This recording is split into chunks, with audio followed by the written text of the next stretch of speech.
భారత అంతరిక్ష ప్రయోగ కేంద్రమైన సతీష్ ధవన్ స్పేస్ సెంటర్ షార్ మరో భారీ ప్రయోగానికి సిద్దమైంది.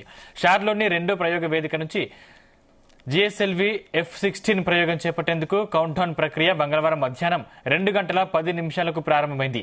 ఇవాళ సాయంత్రం 5:40 జిఎస్ఎల్వి F-16 వాహక నౌక నింగిలోకి దూసుకెళ్లనుంది.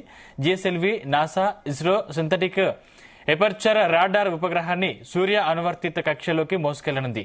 జిఎస్ఎల్వి బయలుదేరిన 18.59 నిమిషాలకు 747 కిలోమీటర్ల ఎత్తులో 2392 కిలోల బరువున్న నైజార్ ఉపగ్రహం విడిపోనుంది.